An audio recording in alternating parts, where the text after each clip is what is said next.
sibuyile futhi Uthuleleni TV lalela ayiseseyi #Uthuleleni TV sekuyi Uthuleleni TV because this thing esiyenza i-registered bahlali emakhaya sicela nisupporte sicela nisubscribe ulike ushare utshela umngane wakho akhona utshela umngane wakhe naloya mngane wakhe vela tshela loya mngane alright sesila manje sibuyile futhi ngendaba ezinoshukela sibiziwe Sbusiso ne-already lakhe Sbusiso is tired ukuthi abe isicila sama drugs okuningi sizokuzwa masifika ngale ngaphakathi ukuthi indoda kanti wena ukhathazwe yini ukhona njani but manje he is a living example namhlanje osekunama-outhi ubhizi yawakhuthaza kwanto phanje ukhuluma noshop ukuthi madoda asizameni ukuthi senze kanje nizokhona ukuthi nifane nami umzekelo right kakhulu emphakathini umzekelo right ema-outhini Sbusiso out yami makukhanya empilweni yakho naku kukhanya sakukhanyisela thina siwuthuleleni TV we are no longer #Uthuleleni because kunama-copycat ngaphandle bahlali ngiyanicela lapha emakhaya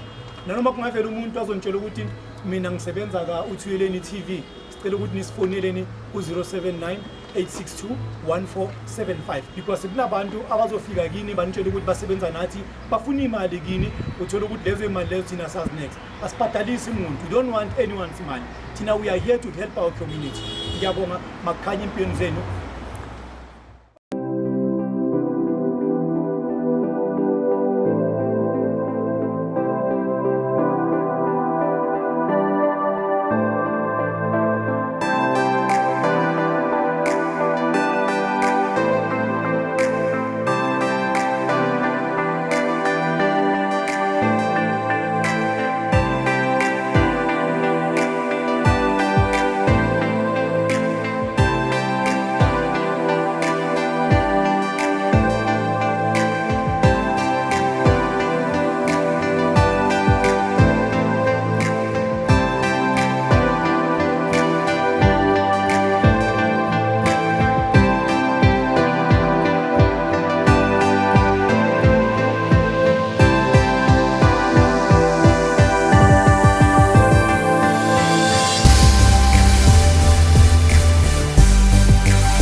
Sure. Come on, John.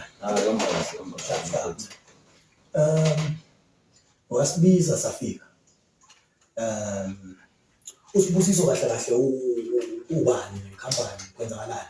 Awutshele nje ngoSbusiso cala ukuthi nabantu abalaphana emakhaya laphana bazi ukuthi njengoba sibukele le show le sizozwa le ndoda le ukuthi ubani mesima kanjani ikhampani ngayo.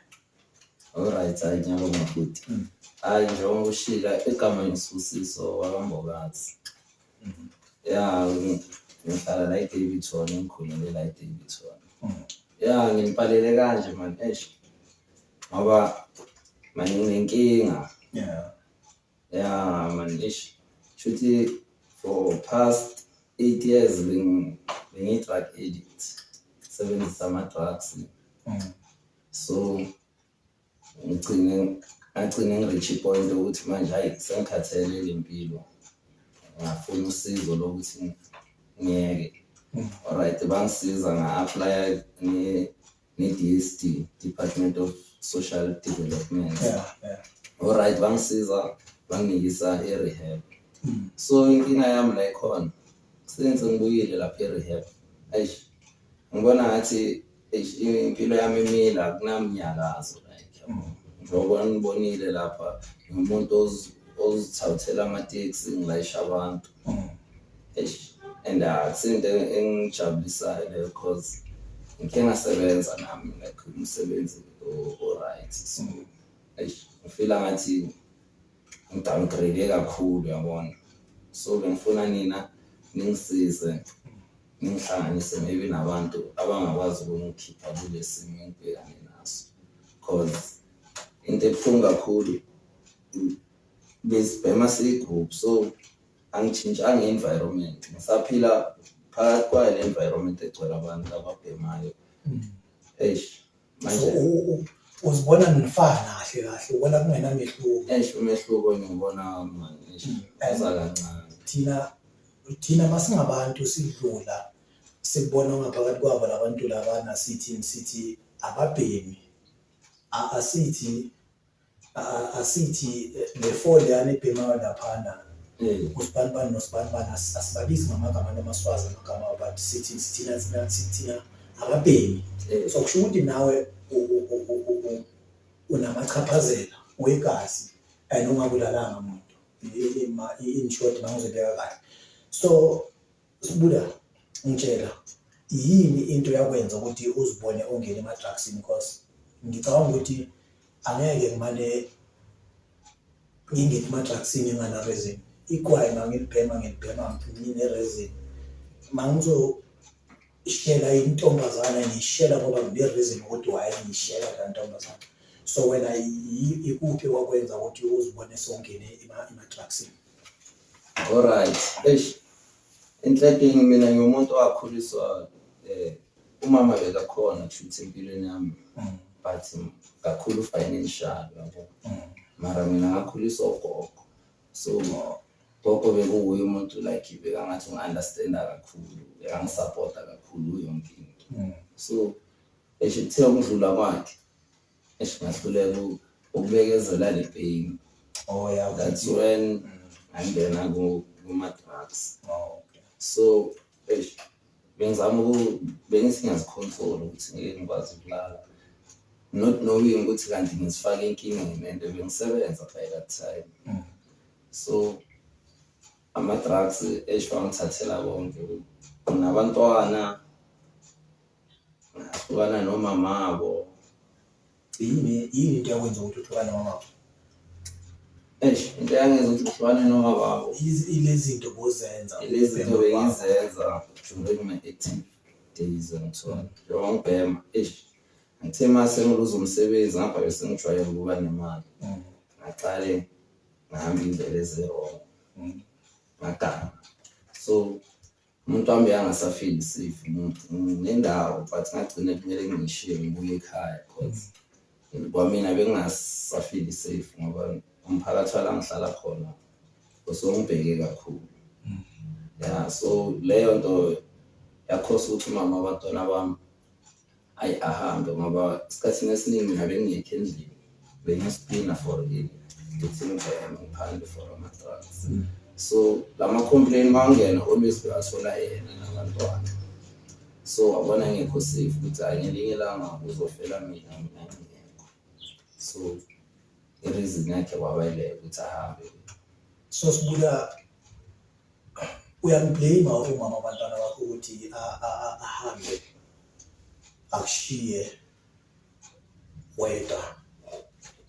Angimblame yena because awuzamile ubekezelile kakhulu.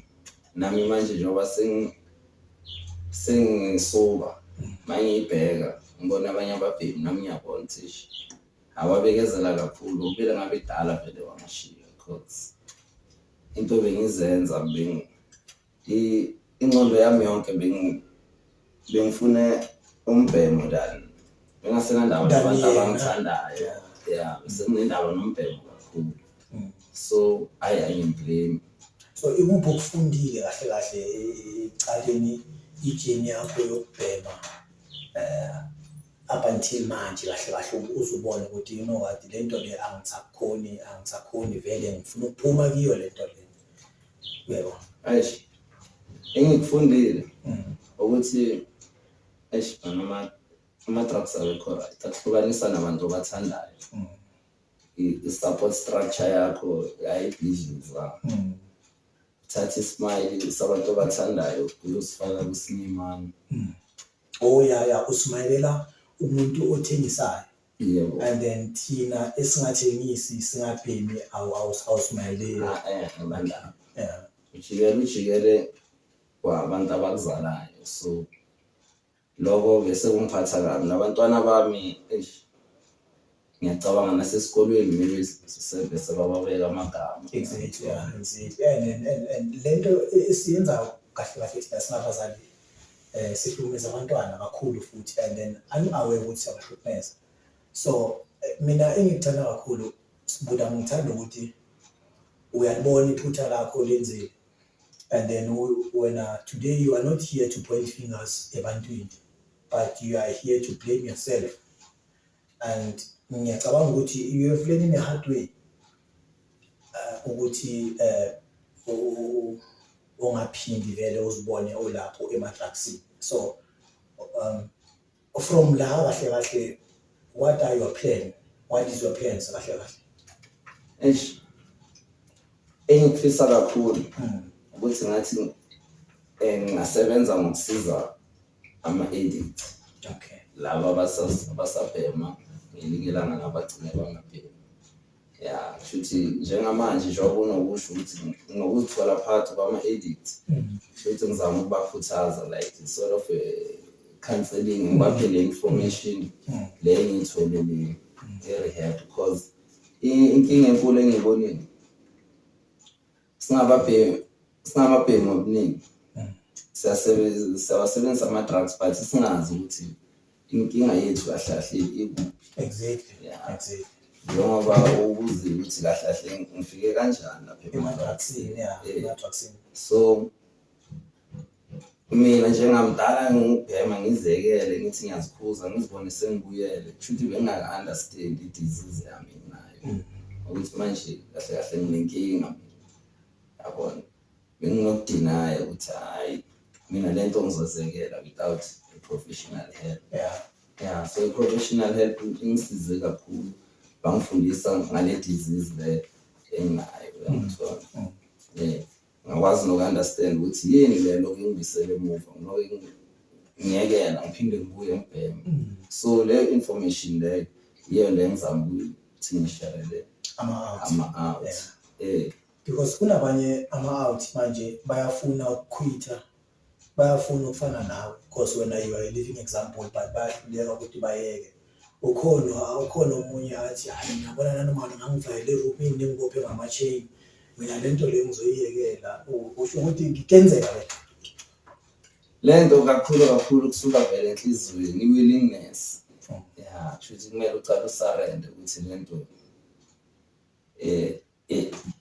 iyahlula addiction ngoba uma ucala wena ukwazi ukucontrola wona ukuthi ufuna ukubhema nini mara isikhathi masihamba eventually wona siwacontrola wena so bese kuyiyo a-control impilo yami ngithola and of which akukho right so i-first step abangifundise yona the desire to stop using you have to surrender kucala ukuthi awusakhona kwamaninja ukhulule inhliziyo uzitshele ungayenzi lento ngoba ufuna ukujabulisa maybe abangani or abazali bakho ufuna ukuregaina izinto ozibuzile so into kumele because it's very challenging yabo kungcono uma usese-rehab After rehab kulaqala ama-challenges because the rehab it's a drug-free zone but la achintshanga next ikhona lento ibalekele la ikhona into oyishiye lana uya e-rehab and mawubuya futhi kuyenzeka ukuthi uyithole seyiningi kakhulu and then kubuye ukuthi from la wenzani and mawubuya ngisho ukuthi labantu labana kubhema nabo bakhona ukuthi endoda amashaya ithunyana lapho yabona and then so if week you are not strong enough uzodala ethi ngibalilise ngibajabulise and then bese ubamba two lapha then once ubamba two lapha yahlala emzimbeni entolani yakhe so kahle kahle in short singayithatha ukuthi drug kahle kahle ifana nedemoni kakhulu ifana nedemoni elizongena emzimbeni wakho lifike lizale nabantwana lapho sigcina sekuba umuzi ke lapho emzimbeni wakho injalo and then indlu mawungathi soyiyakhile ufake ne-concrete ukuyibhidliza kuba inkinga la kufuneka amakhathapila la because lento angisho i-create pattern la engqondweni yethu because akusinto emane igrow uqala uyijwayeze so nokuthi iphume yabona se-expect ukuthi kule 6 weeks yase rehab mawubuya hayi so seku-right kanti ngibheme boma 8 years so angeke kumane kusuke lula kumele ngihlezi i-recovery ngithatha serious mawubuya ngi-attend ama-meeting kunama-aftercare la so every week siyaya lapha so-meet singama-recovering addict sikhuthazana ukuthi imaphi ama-challenge odibana nawo ku-recovery yakho so maye leyo information mina ngibuya ngizoyishare nalaba abasabhema because just ukuthi ngibakhuthaze ukuthi le nto mani i-recovery process ngoba lapha sidibana nabantu abaneminyaka bathini nathi bayasikhuthaza so but to keep what we have to give it away so if ngizama ukusiza abanye kahle ngizisiza mina ukuthi ngingakhohlwa ukuthi inkinga yami konje ibe kuphi so ekubhekeni kwakho kumhlumeze kangakanani umamakho okuzalayo kumhlukumeze kakhulu namaye since ngibuyile ngiyabona nomzimba wakhe sayazama ukugcina nyana because i-problem enkulu zelwe siyithu thina kumama mina ne-younger brother yami so soyithu lesibhema and bema noyithuna abantwana bamo lesibhema soyithu so kusho ukuthi mawubhema uyamshiyela then ashaye na so kusho ukuthi konke beku-right bengingayiboni into and then ukhumbule ukuthi yena mncane futhi wena mawumnikela ubona into ayinikelwa ubhuti wakhe into e-right because angisho manje wena phela you are a living example angisho umdala futhi kuye kufanele ukuthi ayenze lokho wena uthi akwenze and bengabona yonke into e-right kusho ukuthi ifana lento lebathi the blind leading the blind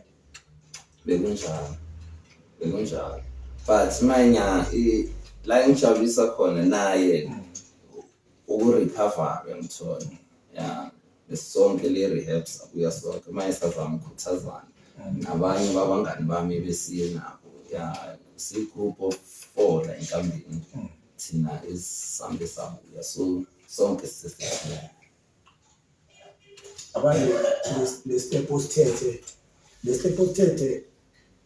sibuda mangizokutshela iqiniso asilula bona uqinisile mawuthi sifuna i-willingness kufuna ukuthi uzitshele wazi ukuthi kahle kahle la emhlabeni uzelele yabona and then ungathi mawenza into uthi ufuna ukubonisa omunye umuntu ukuthi mina ngayenza lento leyo yabona ngiyakhona ukuthi yangihlula zenzele wena and then ukuthi nawe kusasa kukhona ukuthi uzibonge because ngiyacabanga ukuthi singabablame abantu abawathengisa ama-drugs but the thing ukuthi masingadlala singayi bewathenga you know ukuthi abantu ngeke bayenze manje so yithi esibasukelayo esisuka lana siyothenga lama-drugs kubo labantu so mina I'm not promoting abantu abathengisa ama-drugs and then I want even to get because nami ngizele nabantwana so ngizozwa ubuhlungu kusasa mangithola ukuthi umntwana wami uyabhema.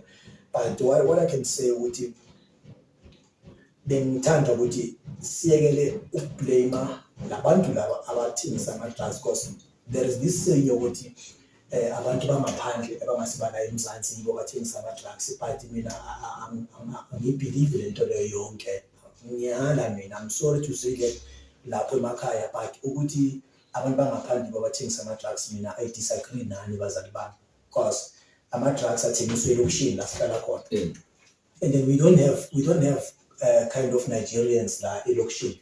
It's only us ama-South African, you can name them abanye okay right abantu bangaphandle but inkinga ukuthi indaba ixile ekutheni bathi ama-Nigerian they are the one those who sell drugs but only to find out ukuthi la elokishini you don't have Nigerians.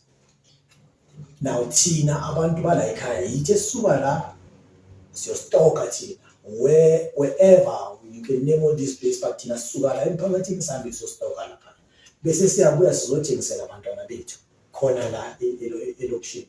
Now kusasa bese sifuna ukublame thina abantu bangaphandle ukuthi yibo beza nama-drugs. No, these people beza nama-drugs but if you can stop buying them exactly. And another thing mina ngifuna ukuthi singablame kakhulu amaphoyisa angazi ukuthi ngirong lapho singablame kakhulu amaphoyisa because lezi zinto lezi kubuhlungu ukuthi sizoblame thina amaphoyisa la elokishini lezi zinto lezi zidlula e-airport.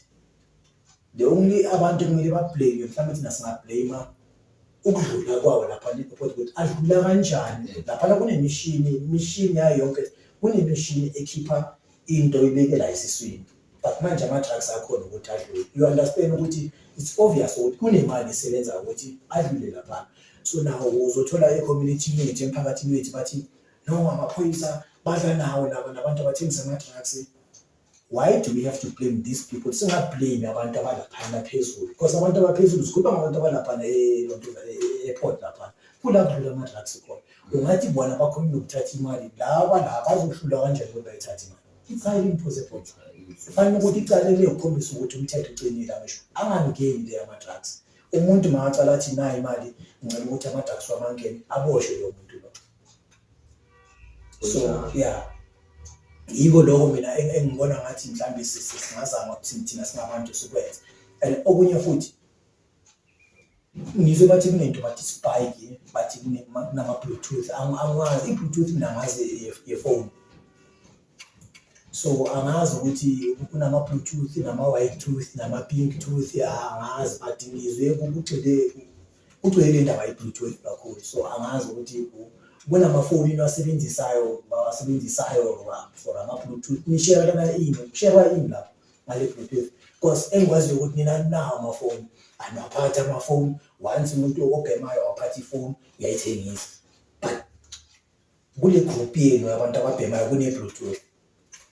Oh hayi le ama-bluetooth it's whereby mawuspike ne mawu-inject ababhela mangi-injection basherelana amagazi. Awume kancane abantu ababhemayo laba bazihlaba nge-injection uhlaba kuphi lo muntu emisipheni bayifaka ngomsipha okay bazibopha le misipha lena yeah and then bese uhlaba umsipha ngapha kule injection kunenyawo phi yeah kunenyawo ipowder phela inyawo phi so ingena kanjani ngapha ipowder bayimixa namanzi abanye bayitshisa i-dissolve ibe liquid. Okay yeah bese mawuzibophile ngisho kuvela imisipha yeah bese uyayifaka. So if wena unganampemo legazi lami ngoba ngicela ukuspike suke ngisho ugcwele ama-drugs ngingakwazi ukuthi ngidonse nawe ngikufake udonsa legazi. Mina ngidonsa legazi lami mangicela ukusihlaba ngidonsa legazi lami ngale injection bese ngiyakunikela bese yanginika so wena ufaka igazi lami kuwe shoot legazi engilikhipha la lidakiwe sibe kanjani nawo ama-drugs lamba nale drugs le so wena mawuzihlaba kwenzakalani nawe ubatayi wahayi ngithi uhayi yeah ngisho iyenziwa kakhulu lapho abantu mawudown mawuroster yeah roster ama withdrawals like oyinyawupe if unganayo ungakabhema isho uyagula okay ungakayithuli uyagula that's why the crime ingakho because mawusoyifuna wenza noma yini because uzwa amapain ngaphakathi shuthi abantu ababhemayo abo noma ningangibulala noma yini noma nenze noma yini enifuna ukuyenza noma yini ufuna ukuzibona yeah that's why nithanda ukuthi noma yini yeah ngoba nginokuza omunye da noma yini poza but my noma yini yabo anjalo okay so ubungozi bokushare legazi leli and bungakanani kini nibona ukuthi angazi uyisebenzisile into leyo mina ngibhema ngimfaka lenza alright ubungozi balento ukuthi abantu laba bashare igazi bungakanani ingozi kakhulu because majority yalabo abasipayikayo ngokuningi ba HIV positive because yashare noma ningasheranga igazi lokushare kwama injections yeah should if wena ugula nami seniyogula and okuzuzukhlungu ukuthi yazi lapha emakhaya into ezisukhlungu kakhulu ukuthi okwabona umuntu akakabi nomntwana akazi ajole akayazi intombi mara u-HIV positive umuntu akazi ajole akazabe nentombi akaze futhi athi uyashare nokushela mara u-positive akana nomntwana but u-HIV positive ngenxa yale demoni ebathi i-drug so yangilimaza lento yama-drugs kahle yenzakalayo and mawuthi uyabheka ngibona sekufakwe namantombazana ngaphakathi ngibona kufakwe namantombazana and amantombazana njengoba upemile nawo amantombazana bafakwa yini bona lapho yini kwenzakala abanye bafaka ama-partners wabo like ngoba ngihlale ngibhema yabo naye athi makanenkinga nyana azi ukuthi ama-drug azokhama i-situation mhlawumbe leyo yakhe down stress down thola ukuthi kanti sikazifake inkinga awuthiyama Sbuda ikuphi wena ufuna ukuthi manje lapha emakhaya ukushiye nabo bathi mababukela bezwe ukuthi yabona amagama lendoda ahlaba inkomo and abazali manje siyacela manje abantwana bizana abantwana bonke abantwana babekeni la cause lento esikhuluma ngayo la it's very sensitive and into yenzakala e-community yethu and abantwana bethu banamalungelo kakhulu abantwana bethu bazibona ngathi bona bahlakaniphile mababheke bazibona ngathi bayabotleka bona mababheke and so mawuthi uyahamba la-estradini uyambona umntwana nangophethe isikero uhamba ukhatha insana yabona public and nathi masidlula ngoba ugovernment wethu iphasisile insana ngicabanga ukuthi ugovernment wethu mina ngizomblame somewhere somehow because ngokuphasisa insana wanikela nabantwana amalungelo ukhumbula manje umntwana ngeke umtshele next manje umthola uphethe isikero ukhatha lensana le and mawungathi uyamtshela ungamazi baningi engihlangana nabo mawungathi uyamtshela ungamazi ngokuza umzwela ubuhlungu because uyazi lento le ukuthi umlikela kuphi omunye angathi nasebahlaba ngalesikero something like you are not safe yabo so izusuhlungu kakhulu lento le mangizokutshela ngicinise indaba yalentsango lena ukuthi abantwana bayibhene so mina manje bengicela umama laphana abathatha abantwana bawabeke endaweni ewani babukele bezwe ukuthi uSbusiso imapha amagama azobatshela wona because uSbusiso uyahambile lendlela bomama ngiyacela kakhulu futhi zamani ukuthi nimuzweni uSbusiso sipheni isikhathi ukuthi nimuzweni uSbusiso nizokhona ukuthi nishare nabantwana benu nibatshele abantwana benu nibakhuza abantwana bethu nibabonise futhi ukuthi nangu umuntu obeka i-drug addict umzekelo is a living example. Kuyomsiza kakhulu lokho ngoba ugovernment wethu ubanikile abantwana bethu amalungelo, then they deserve la malungelo, but ngibona ngathi egcineni bayo-abuse bese masicela sifuna ukublame abantu ukuthi akusibani benzani kanti abantwana bethu bawafunile amalungelo bawatholile. Sibuya over to you. Hayi, mphakathi emakhaya into engingayisho nje yokucala ngizokhuluma ngami. Mina ngikhathele ukuphaya a high price for such a low life. Impilo yami beyingconywana before lesimo sama-drugs, but ama-drugs wangiphula i-self-esteem. Yeah, so i-message engayisho kubazali ukuthi man sizameni ukuba close nabantwana. Umntana khona noma aqala angena kulezi zinto uzokwazi usheshe umbone ngoba bayonensango ayikho right njengoba chaza ukuthi la estradini sekungathi ifashion indlela because nathi azange samane safika ema-drugsini. Sacala ngazi ukuthi nini lokhu yakhuphuka until kuwa ama-drugs. So umphakathi ngithi mani ngicela sizameni ukulwisa lelo ntuzana le demoni elingake lifikile la because manje sekungene nenye yona ke eshingizisa ubuhlungu mangiyibona lapha e-rehab because ngathi yona ayilapheki lula le abathi i-crystal meth. Yeah, yenza abantu bagule like ngomqondo. So and ngathi umqondo awurephereki once yakuhlanyisa hlanya waya. Cela sizameni ukuba close nabantwana bethu, sibabonise uthando, sikhulume nabo, share lengento ezinje kube ama-topic anokubanjwa, wazi umntana wakho ukuthi uzokubuhlungu kangakanani because i-majority yethu asitholanga i-attention or uthando kakhulu from ezindlini. So sayifuna kuphi ey'ndaweni ezirong ebanganini abarong, sabona ngathi sibhilonga lapho lanendlini. Yeah, because khona izinto ezinokukudla kube nzima uzikhulume nabazali but ebanganini makubhenywa kube lula. So ngakho ngithi abazali ngathi bangazi bahlanganise nabantwana babo ukuthi mani bafile free ukubhodla kubo. Ngoba nami ngichazile ukuthi mina inkinga yami yaqala ngokuthi ngihanjelwe umuntu bengimthanda.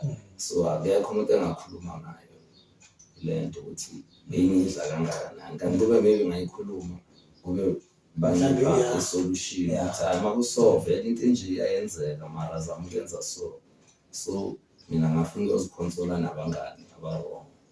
Yiko lokho engingakusho ukuthi but njengami ngikhathele ukubhadala i-price enkulu for impilo ephansi kangaka. Siyabonga kakhulu Sibula.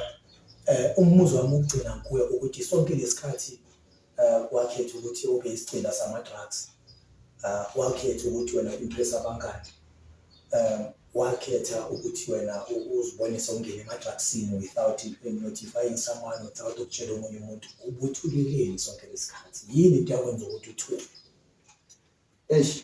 Njengoba ngichazile ukuthi ecaleni bengicabanga ukuthi I have control over all. So bengazi ukuthi le nkinga yami kahle inkulu than lokhu bengicabanga. Mina bengazi ukuthi ngizophuma mase kumele ngiphume, but mangiloke ngizama ngihluleka ngabona ukuthi le inkulu le nkinga sokumele ngicale ngikhulume. Yeah, ngaya kuma-social workers ngayofuna usizo. Mawubhekile kuyasiza ukukhuluma. Yasiza kakhulu ngoba khona le rehab kuba nama-session la ubhodla khona. Njengoba ngisho ukuthi sibhema ama-reason ahlukene. Omunye wahlukumezeka ngendlela ahlukumezeka ngayo, so kuyikhiyele ngaphakathi lento. Yeah, uyabhema for ukuthi akhohlwe inkinga. But mawuvuka kusasa le nkinga ayiphelanga. Kanti yiyo lento ekwenza ukuthi ube isicila sama-drugs because mayicala iqhamuka futhi fanele ukuthi ugeme futhi ukuthi iphume. Kunjalo. Njengamanje kungakho ngile ngabhalela la ukuthi manje ngikhulume ukuthi nayi nginofila ngathi yangisinda le recovery yami because manje ayikho into engiyenzayo. Ngapha during ukubhema kwami njengoba ngisho bengisebenza sengikhe ngaboshwa nokuboshwa, so lo msebenzi bengisebenza awuhambelani nomuntu okhe waboshwa, so sekuba nzima ukuthi sekuba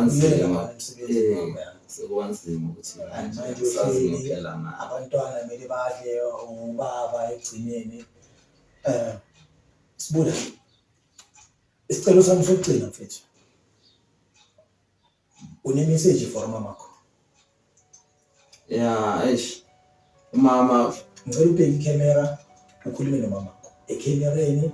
Angisekho kuye-ke mina, awusakhulumi nami manje, ukhuluma nomamakho manje. Utshele yonke into ofuna ukumtshela, le bongafuni ukumtshela yona, ubona ngathi leyo nto leyo angeke akhona ukuthi akusize ngayo or akhona ukuyihendlikisha.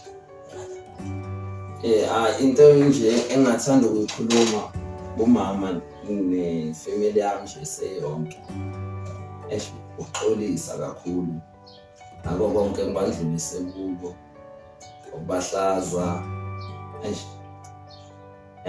kuleyo ndawo kula ngathanda khona ukuxolisa, because umama bekumuntu onomzimba but after singenele kangaka ngapha bekanamathemba nami ngisebenza kahle, ngathi ngiza kahle ngumfazi ngluza konke imoto yami since yami indaba yama-drugs, so ngiyaxolisa kuye kakhulu ngoba yena ahlala anami eduze kwami, kumfikisa emajele angawazi amajele. Yiyo nje ngixolisa kuye. Namthanda mama? Ngimthanda kakhulu. Ngoba mshilo uthanda. Hayi mama ngiyathanda kakhulu, ngithanda uyenye yama-reason ukuthi njalo ngilobe ngimkhekelela phambili ngokuba clean soba kanje ngoba ngiyabona nawe uyakujabulisa lento ngoba umbona ngi-right, so bambelela kuhlale kunje. Okay, siyabonga. Bongani, Sibula, ngiyiwani njengoba ukhuluma kuyangikhombisa ukuthi you are willing to change.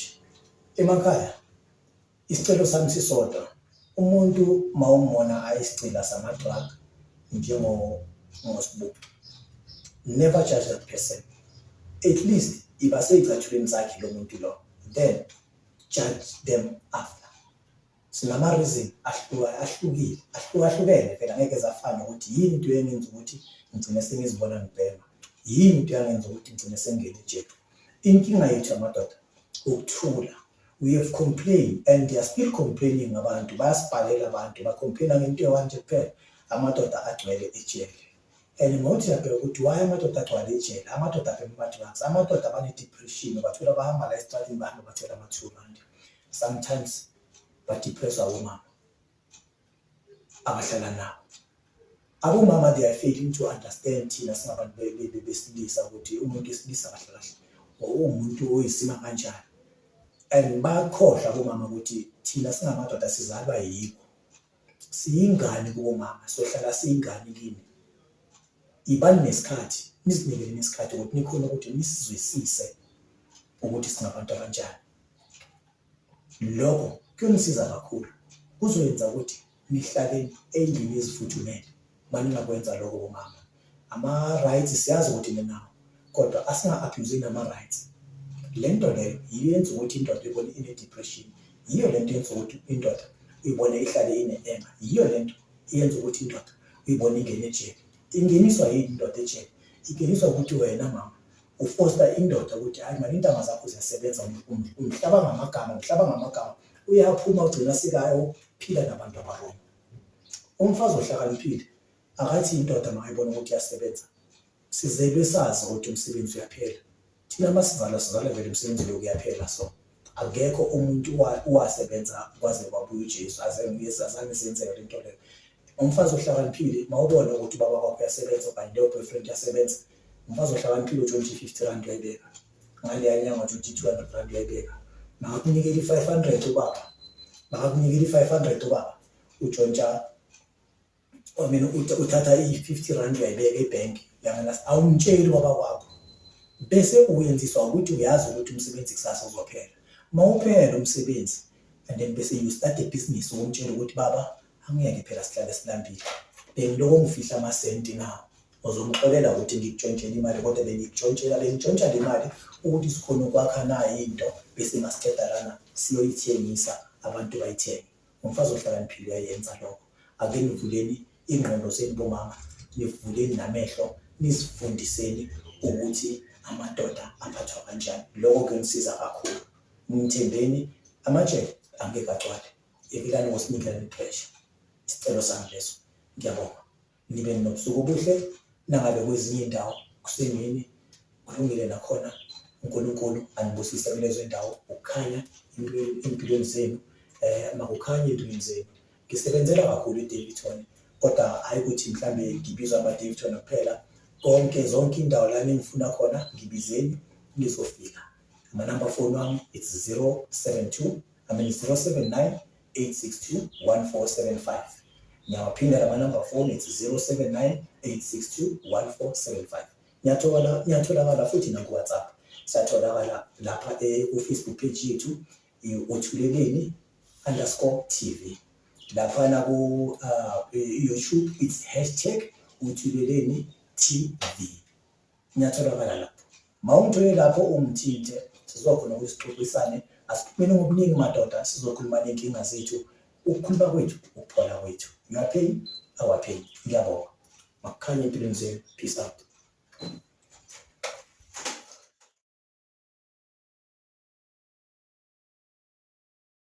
emakhaya uSbusiso sizomthatha asebenze nathi ukuthi nathi simkhiphe kulezinto bekakuzona ngoba amathemtheka phela aphinda abuyele lapho if angabe busy so uSbusiso as from today uzoba yingxenye ye#Uthuleleni TV manimfuna uSbusiso uzotholakala uzonishiyela ama-number phone wakhe if nimfuna ukuthi anihambele azokhona ukuthi akhulume nengane zenu uyatholakala ngiyacabanga ukuthi uyatholakala at any time lokho futhi uzanitshela ukutholakala kanjani kuphi uzosebenza nani kanjani thina yiyo le opportunity esimnikela yona so iloko esingakwenza for now we don't know ukuthi masifika lapha phambili kwenzakalani but sikujabulela kakhulu ukuthi sisebenze naye because ukhwithile and he's willing to ukuthi angazibona kuyele lapha